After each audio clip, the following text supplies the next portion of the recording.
a lot of these fish all over the country are getting a lot of pressure. 10 years ago, a hair jig, you know, Tennessee River style hair jig, really about anywhere in the country that fish got grouped up at, they just caught them. And all of a sudden there's not 10 people throwing it, there's 1,000 people throwing it. And so those are the things that really change the dynamic more than anything. That's why you always have to be continuously trying to find new techniques, new baits, subtle things that you can change, maybe to a technique that might make a difference. And so this is just one of those that are in my arsenal. And there's days that it just triggers them to bite because they don't see it a whole lot. I actually learned how to throw this, something that I just sort of figured out. One day I was winding that swim bait at a lake in Indiana. I was reeling it and it just dropped and it just went thunk. And I'm like, oh gosh, and I hook it, it's a 4-pounder. And so I started actually winding it and killing it. This is way before I even knew about the hair jigs, like I'm 15 years old. And it was every throw. I caught, I think, 100 that day. And so for me, like it's sort of a childhood technique that I used, but it obviously still catches them because they have not seen it. You know, very typical to what I do with a hair jig, I fish this very similar. Now, it's not the only way I fish it, but I make my cast out there to the location where I feel like those fish are set up at. Let that bait go all the way to the bottom. And so with a hair jig, you have that bait, typically the traditional hair jig, you know, retrieve is wind, or three pumps and your reels, and it flies up and then you kill it and it just glides back to the bottom. And it doesn't have a whole lot of action other than the hair itself, where this actually shimmies and moves a lot more. So it's the same thing. As it hits the bottom on a semi-slack line, wind, like I'm running away. And then it's dying shad. Back to the bottom.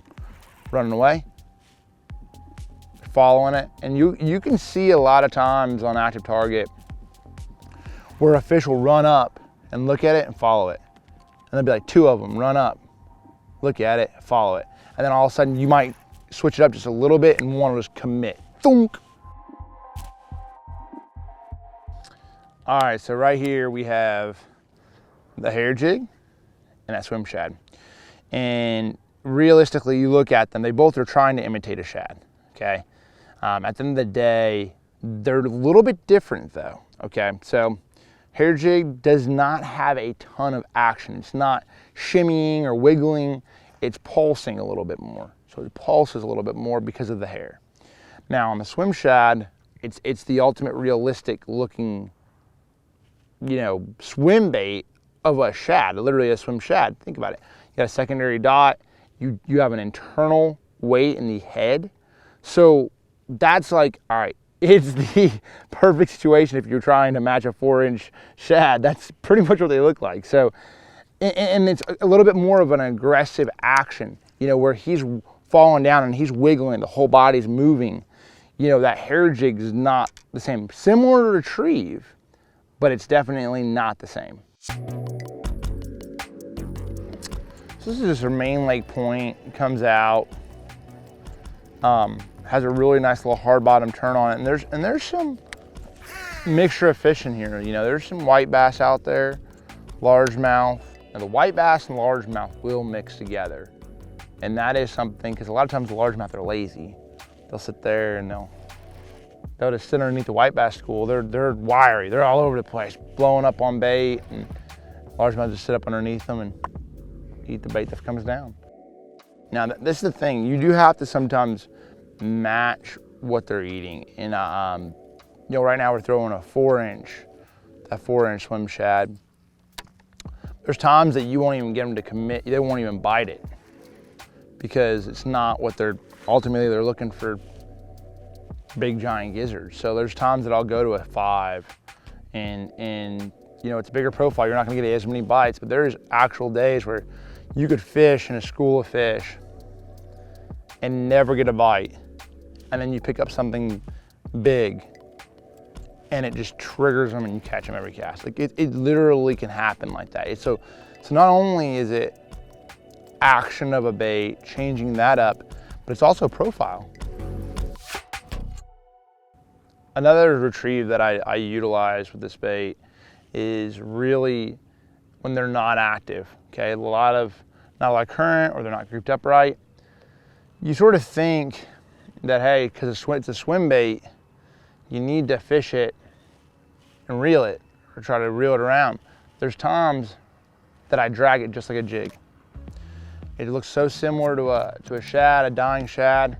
Dragging back there, that's a little kicking a little bit, and they'll just pick it up just like a jig. Now, you don't want to throw this in some heavy cover, but on grass edges, it's really good.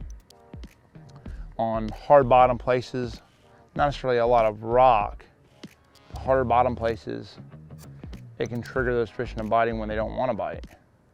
And think about it, they don't see a swim bait on the bottom, and the way that flat head is, I'll reel it in for y'all. That flat head on that bottom, he wants to sit up like that. So you retrieve him and he's just swimming along the bottom.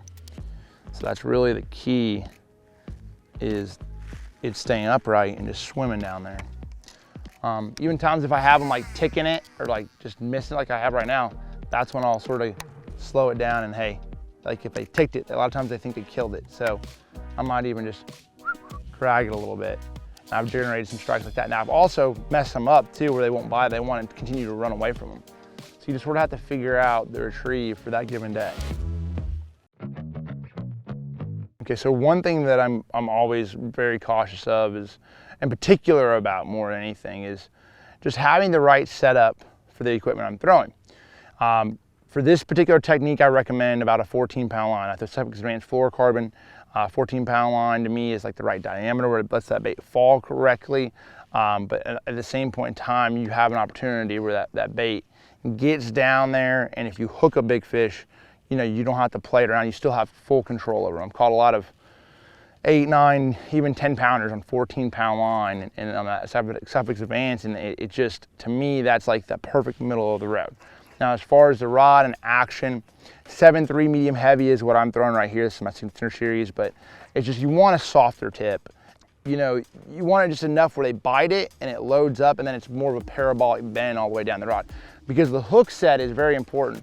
When you go to, and they bite it, and you go to pull and you lean set. You know, if you get to where you're snap setting, you're gonna pop their mouth open, and a lot of times you're not gonna cook that fish. So that's as important as well as anything. Now, as far as gear ratio, I'm throwing a 7:5 to 1 gear ratio, because at the end of the day, when they bite it, a lot of times if they bite it and come to you, you have to be able to catch up to them and then make that full rotation of your body to allow that rod to load up. So that's the key with the setup. You know, I've played around with a lot of them. You could throw a 7-foot medium heavy, you could throw a faster tip, but overall 7.3 allows me to make those longer casts, be able to have a lot more leverage, and then be able to drive that hook home when I need that, especially making those longer casts. You're always trying to find something that not everyone else has really got on. This little deal right here, I've been throwing it for about 15 to 20 years, and it's a technique that just triggers them to bite.